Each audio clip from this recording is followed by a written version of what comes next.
La entrevista del Telematutino 11, gente importante. A tratar temas importantes nos acompaña el licenciado Felucho Jiménez, miembro del Comité Político del PLD, presidente de la Refinería Dominicana de Petróleo. Y a diferencia de otros momentos, vamos a comenzar con la refinería, Felucho. Por donde quieran. Buenos días. Y pienso que es parte, buenos días, del derecho a réplica, porque la semana pasada estuvo acá el diputado del Frente Amplio, Fidel Santana, y él dijo que en algún momento hubo una escasez de combustible, que parece que lo que se dijo era que se estaba yendo combustible por la frontera hacia Haití, y él dice que no, que lo que ocurre es cuando el precio internacional sube, la empresa que tiene su almacén, entonces va y le compra la refinería, y por eso provoca la escasez. Esa fue más o menos la versión que dio Fidel Santana aquí la semana pasada. Yo escuché el programa. Ah, mejor todavía. Y hay, digamos, asomos de verdad y asomos de interpretación indebida, incorrecta. Yo quisiera comenzar por señalar que cuando él promovió lo que promovió en la Cámara de Diputados, no fue sino el resultado de una especie de bulla o escándalo que hicieron algunos gasolineros, algunas personas vinculadas a la industria de hidrocarburos, que se mantuvieron de manera insistente durante 3 semanas aproximadamente, señalando que ahí venía el lobo, ahí viene el lobo, ahí viene el lobo. El lobo era que iba a haber escasez. Comenzaron diciendo que se iba a producir una escasez terrible de combustible en la República Dominicana. Y luego decían que iba a ser en una región, que iba a ser a nivel de una región específica. No se produjo ni una cosa ni la otra. No hubo escasez. Y no la ha habido. El presidente Medina va para 7 años de gobierno y no ha habido nunca un momento en el que haya habido escasez. Ustedes no han visto nunca una fila anormal en una estación de gasolina, de hidrocarburos, para abastecerse de esos productos. No es que no haya habido situaciones de peligro, las ha habido que nunca han salido en la prensa. Porque cuando hay un huracán, aunque pase a 400 kilómetros de aquí, y las aguas que salen del Golfo de México, por donde está Texas, y que de donde vienen una cantidad apreciable de productos, incluido crudo, hacia la República Dominicana, cualquier tardanza que se produzca allá afecta las fechas de entrega de productos aquí. Pero bueno, el caso específico es que nunca se ha producido esa escasez. Nosotros respondimos y señalamos, y a eso se refirió él, que las informaciones que teníamos nos indicaban que había un posible trasiego de combustible de aquí hacia Haití. Y en esos días ustedes recordarán, como se repitió ahora la semana pasada, que en efecto había una escasez terrible de combustibles en Haití porque no le pagaban a las empresas suplidoras y que habían buques frente a Puerto Príncipe que no descargaban sus productos porque le debían, porque habían facturas muy supervencidas.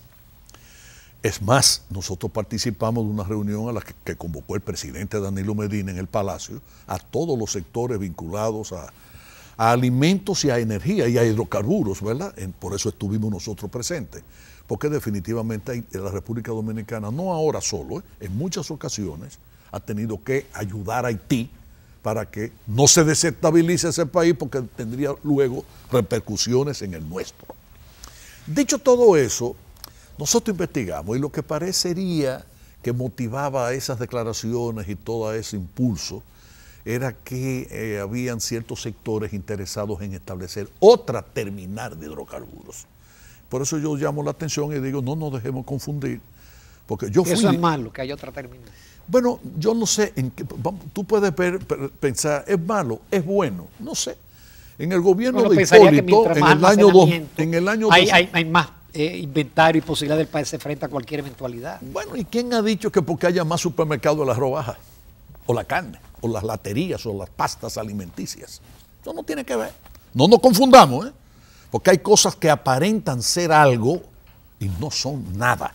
Hay cosas que pudiesen ser positivas y terminan siendo nada, o neutrales, y a veces hasta negativas. Es decir, uno no puede. Yo soy de lo que analizo mucho cada noticia que leo. Porque todo en la vida tiene un interés. Pero tu posición es que no haya otra terminal de almacenamiento. Mi posición es que aquí, mientras más diversidad hay de ese tipo de cosas, mayores irregularidades se presentan, mayores posibilidades de contrabando, mayores posibilidades de evasión de impuestos, etcétera, etcétera. Yo no entiendo por qué ha beneficiado eso. En nada. Lo que tiene que beneficiar a la sociedad dominicana es el conocimiento pleno y profundo de que aquí no somos productores de petróleo y dependemos de precios que no somos capaces de afectarlo en lo más mínimo, ¿verdad? Somos un país netamente importador y los precios aquí tienen que reflejar dos cosas. Los precios internacionales, que la gente se confunde porque dicen, el petróleo solo subió un 10% y la gasolina un 20%. Claro, porque México tiene que importar. México, que es un exportador de petróleo, tiene que importar diésel y gasolina de los Estados Unidos. Estados Unidos no tiene la capacidad total de refinación de lo que produce. Y no lo tiene Rusia tampoco. Entonces, veamos las cosas bajo otro criterio, otra óptica. Todo hay que investigarlo, todo hay que analizarlo, pero no puede llevarse de la bulla. Yo por lo menos no me llevo de bulla. ¿Cuántos barriles de petróleo importan ustedes y cuánto están importando de materias terminadas, de productos terminados? Nosotros debemos andar alrededor, yo no tengo el dato exacto, preciso, pero puede ser muy aproximado. Nosotros, primero el país consume cerca de 125,000 barriles por día. Sí. ¿Ha aumentado o se ha mantenido estable? No siempre aumenta. Un país que ha crecido económicamente como ha crecido la República Dominicana. A mí me habían hablado de 130,000. Es posible, pero ¿cuál es la diferencia entre 125 y 130? Por tu 131,000. O sea. Siempre aumenta por año. Sí, claro, hay un crecimiento, porque la economía, mientras más crece, y la población, y el parque vehicular del país, se refleja, por supuesto, en el consumo. Yeah. Ahora, si son 125, 130,000, lo importante es que la refinería tiene capacidad para refinar. Cuando se instaló esa empresa eran 31,000 o 32,000 barriles. Nosotros llevamos esa capacidad hasta 37,000 barriles. Nosotros podríamos procesar, refinar. Ahora, ¿cuánto estamos refinando? Que ya no es de Venezuela. ¿De dónde es ese petróleo? De Estados Unidos y de Nigeria. De Nigeria. Sí, de Estados Unidos y de Nigeria. Ni siquiera de México traemos ya petróleo. Pero lo importante es esto, o sea, de esos 100, nosotros podemos procesar 37,000, pero estamos procesando, refinando cerca de 27,000 barriles. Y ustedes dirán, ¿y por qué? Bueno, porque la refinería de cada barril de petróleo sale un porcentaje de fuel oil, un porcentaje de gasolina, un porcentaje de gasoil, un porcentaje de GLP, de Aptur, de querosene para aviones. Y entonces, ¿eso qué significa? Que mientras más procesamos nosotros, más fuel oil producimos. Y este país, la matriz de generación eléctrica, felizmente para la nación, aunque infelizmente para la refinería, ha ido pasando de consumir gasoil y fuel oil a tener energía solar, de la que ustedes hablaron ahorita, el gas natural como elemento energético, fuente solar, etcétera, y se ha ido transformando positivo para el país, pero eso significa que nosotros no podemos procesar más de un volumen determinado, porque entonces el fuel oil tendríamos que almacenarlo y no hay esa posibilidad. Siempre se ha hablado de la posibilidad de ampliación de la refinería. ¿Todavía eso sigue siendo un proyecto que pudiera ser rentable? Pregúntatelo de otra manera, porque aquí la gente, el sector privado, incluso internacional, extranjero, se interesa en instalar terminales y no refinerías. ¿Por qué? Esa refinería nuestra es vieja. Comenzó a trabajar en febrero o marzo del año 73. Perfecto. Costó en aquella época 32, 34 millones de dólares. ¿Cuánto costaría una refinería de esa capacidad que tenemos nosotros hoy? Más de 1.200 millones de dólares. ¿Y cuánto cuesta instalar unos tanques para recibir fuel oil, gasolina, Eso es lo que te decía, que sigue rentable y que si todavía el proyecto Los norteamericanos le dicen peanuts, o sea, maní. Maní. Significa nada. Nada. En comparación con lo otro. Con lo otro, exacto. Pero usted va a tener que buscar un socio, está comparado con el tema ahora, de Venezuela. Pero y el tema del almacenamiento y que nos hace vulnerables si no tenemos mastillas de almacenamiento por la capacidad de la refinería. Ese argumento no es un argumento que es válido para pensar No para pensar, no, para actuar. Para actuar, Y exacto. Pero estamos actuando. Ok. Sí, cómo no. ¿Pero en qué sentido, entonces? Bueno, el gobierno de Danilo Medina, entre otras cosas, tanto por inversiones nuestras como del sector privado, dejará duplicado o más que duplicado la capacidad de almacenamiento de combustible en la República Pero Dominicana. eso incluye a la propia refinería. Claro que sí, nosotros estamos ahora en pleno proceso de expansión de los depósitos para gasolina, para gasoil y para querosene, para Aptur, que es el combustible de avión. Y estamos en proceso de expansión de GLP, de almacenamiento de GLP. Ya otra empresa aumentó por mucho su capacidad de almacenamiento de GLP y el país avanza. Avanza a veces más de lo que los propios medios de comunicación ¿Avanza? ¿En qué sentido, señalan. Felucho? Pero amor, ¿y tú no encuentras que es un avance que la República Dominicana tenía en el año 2012? Solamente una capacidad de independencia de almacenamiento de 7 u 8 días de combustible y nosotros lo dejemos ahora en 17 o 18 días. Eso es un avance más grande que el caray, aquelín, pero mucho de avance tiene eso. Mucho, claro. Sí. ¿Por qué, amor? O por una razón sencilla. Viene un huracán como el George o un conflicto internacional. Lo que tú quieras, una guerra, viene un conflicto. No, el huracán ni siquiera que llegue aquí, que llegue a Estados Unidos, que pase por ahí, por Luisiana, por el Golfo de México, la costa de Texas en los Estados Unidos. Y entonces, ¿y aquí? ¿Qué va a pasar aquí? Exacto. ¿Cómo que va a pasar aquí? Escasez. Escasez. Pero cuando tú tienes una capacidad, un volumen de almacenamiento mayor, tú lo que aumentas es la autonomía del país en términos de la relación oferta-demanda. Tú ahora hablaste ahorita de contrabando de combustible, eso sigue. Ha disminuido mucho, pero debe seguir. Esto es un país del caray. Lo del caray. Otra cosa, cuando un ministro de Industria y Comercio modificó el precio de paridad del GLP, ¿se benefició la refinería? Pero beneficiaba más, por supuesto, la competencia. Porque ¿cómo se beneficia eso? Cuando tú dices, voy a aumentar en $100 los beneficios de los importadores de GLP, ¿cómo se distribuyen esos $100? Según el porcentaje que tenga cada quien de venta. En consecuencia, por cada dólar que nos ingresaba a nosotros, posiblemente $2 iban a la otra parte, a la competencia nuestra.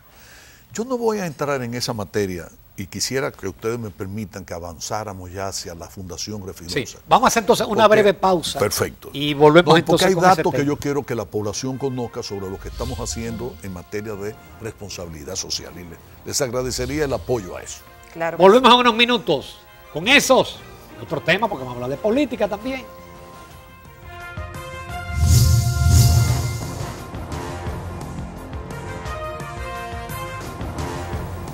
Continuamos esta mañana en Telematutino 11 conversando con el licenciado Félix Jiménez, Felucho Jiménez, quien es miembro del Comité Político del Partido de la Liberación Dominicana y presidente de la Refinería Dominicana de Petróleo. Justamente cuando se habla de combustibles y de ese manejo, se piensa de que manejan mucho dinero. ¿Cómo es el gasto de la Refinería Dominicana de Petróleo? Y más que eso, ¿cómo están apoyando al compromiso social que debe tener una institución como esa con la sociedad? Mira, me alegra que entremos ya en esa materia porque tenemos muchas cosas que decir y que exhibir. El sentido de responsabilidad social de una empresa es fundamental, es primordial. La empresa tiene trabajadores, aporta capital, tecnología, administra recursos, etcétera, produce bienes o servicios y están llamados a recibir un beneficio de eso, ¿verdad? Entonces, las empresas muchas veces creen que, como nosotros pagamos impuestos, que sea el gobierno el que ejecute obras. Y no es así. Yeah. Una responsabilidad social importante la tuvo Bermúdez en Santiago, que hubo hasta el ensanche Bermúdez, un ensanche para sus trabajadores que la misma empresa construyó. Exacto. Con la tabacalera, que era del Estado, y estaba Caonabo Almonte al frente de ella, hubo muchas obras de responsabilidad social que la compañía anónima tabacalera realizó en Santiago. Pongo esos dos ejemplos. Ahora voy para la refinería. Nosotros cuando llegamos hace 7 años casi a la refinería, encontrábamos que Shell, cuando estuvo administrando esa empresa, porque eran los socios originales del Estado, aportaban a la sociedad 1.4 millones de pesos que le daban a rehabilitación, al patronato de ciegos, Cruz Roja, Defensa Civil y a todo el que iba y pedía, etcétera, 1.400.000 y pico de pesos, menos de 1,5 millones de pesos. Nosotros propusimos al Consejo de Administración, y así se aprobó, llevar a cabo la Fundación Refidonza. Y acordamos a unanimidad en el Consejo de Administración, en aquella oportunidad, incluidos los venezolanos, estoy hablando de hace 5 años. 5 años atrás. Que la refinería aportase un porcentaje de sus beneficios a la comunidad. ¿A través de qué? De la Fundación Refidonza. Exacto. Entonces, esta fundación está recibiendo desde hace varios años para acá 35 millones de pesos al año para sus actividades. Pero no comenzamos desde el inicio recibiendo 35 millones. Por ejemplo, en el año 2014, que fue cuando la fundación comenzó a operar, se recibieron 13.8 millones de pesos, pero eso incluyó incluso aporte del sector privado. En aquel momento, en ese año, hubo 3 o 4 empresas vinculadas a nosotros que nos daban $500,000 de pesos, 300,000 pesos de colaboración. A partir del año 2015, creo, ya nosotros fuimos prescindiendo de ese tipo de ayuda y se basaba el fondo de la fundación básicamente en recursos de la propia refinería y pasamos a recibir más dinero y gastamos 20.5 millones. En el año 16, y eso fue subiendo casi 23, en el año 17 llegamos a 23,5. ¿Y qué pasó? Aquí hubo un brinco, un salto extraordinario, porque en el año 2018, el año pasado, gastamos 71.625.000 pesos. Wow. Y ustedes dirían, pero bueno, si a ustedes le dan 35 millones, ¿cómo gastan 71? Exactamente. ¿Es que ustedes se están endeudando como se endeuda el país? No. Nosotros todo lo hacemos planificado. La Fundación tiene planes de salud, planes culturales, planes de ayuda a labores culturales, sobre todo del Archivo General de la Nación y la Academia Dominicana de la Historia. Pero al mismo tiempo planificamos desarrollar un programa de parques infantiles. Yo creo que ustedes tienen ahí imágenes, posiblemente alguna imagen de uno de esos parques. Exactamente. Cuando Trujillo, el gobierno de Trujillo, a 16 ciudades en la República Dominicana, en 16 ciudades instaló parques infantiles. Curiosamente, en la democracia, como que se olvidaron de los niños. Y es en este gobierno cuando ha habido una política de desarrollo de parques infantiles y la Fundación le ha donado a 100 ciudades y pueblos de la República Dominicana, de todo el territorio nacional, 100 parques infantiles. Pero estoy hablando, penosamente, de 3 ciudades, tendría que decir que se van a quedar sin esos parques. No es que no tengan, pero del tipo de parque infantil que estamos nosotros desarrollando.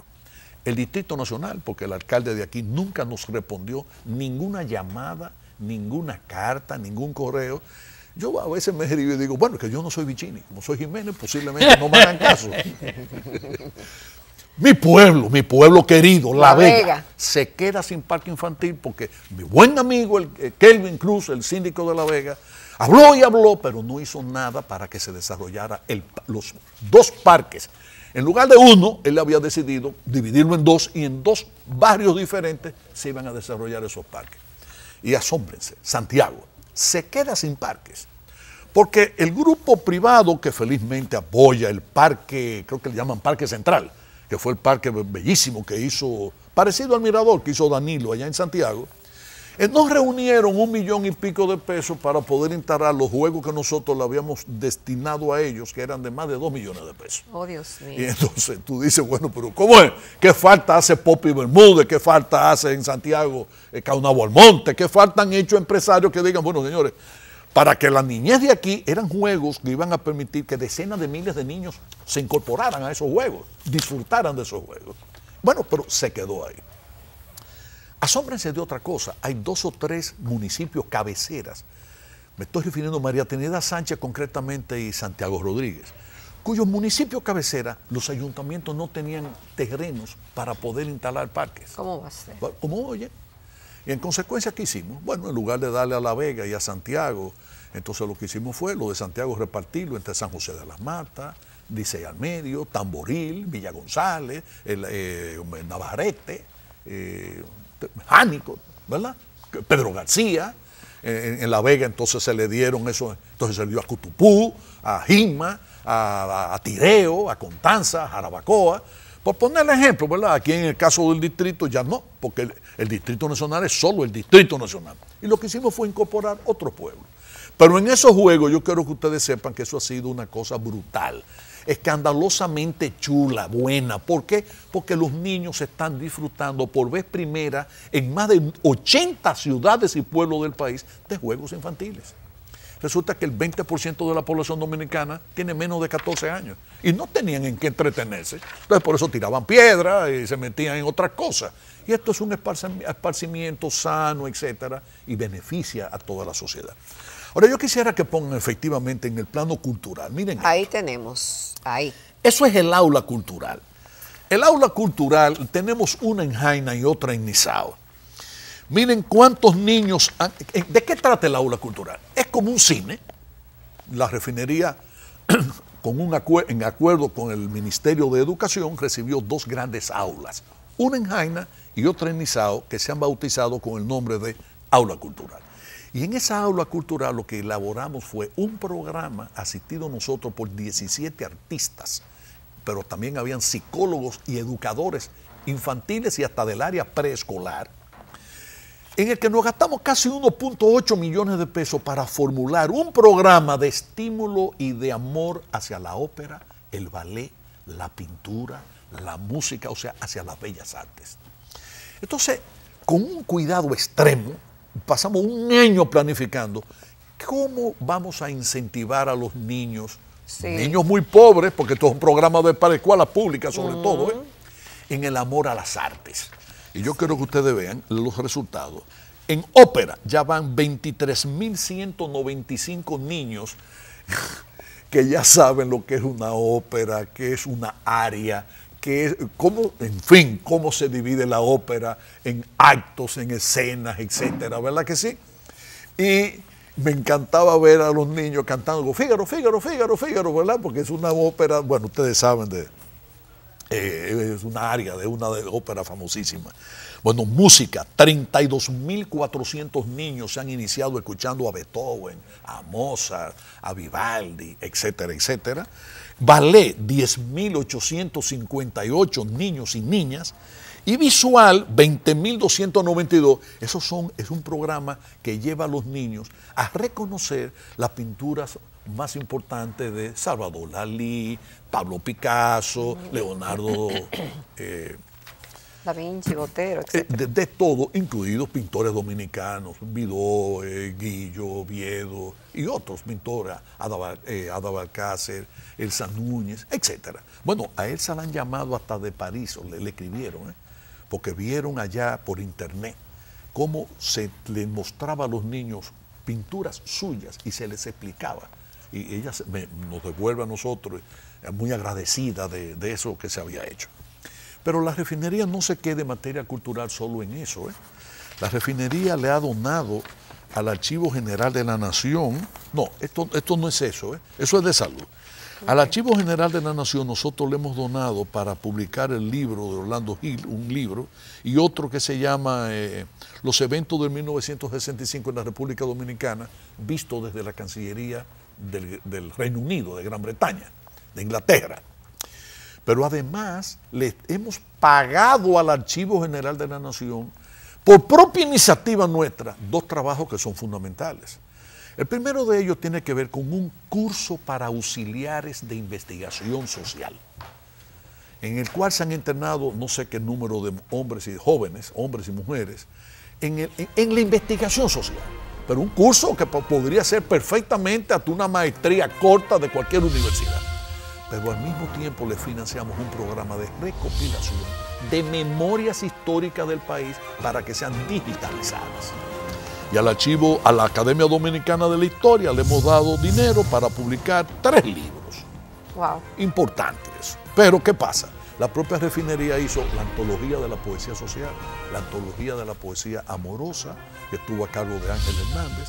Al año siguiente publicamos la antología del teatro dominicano, una profesora de la madre y maestra, Bienvenida Polanco. Y como si eso fuera poco, señores, estamos trabajando en un programa de rescate y difusión de música dominicana, que eso va a ser historia. Felucho, ese tema musical lamentablemente nos indica que se acabó el tiempo. Qué pena. Qué pena. Pero nuestros televidentes han quedado seriamente defraudados porque lamentablemente no tratamos el tema político.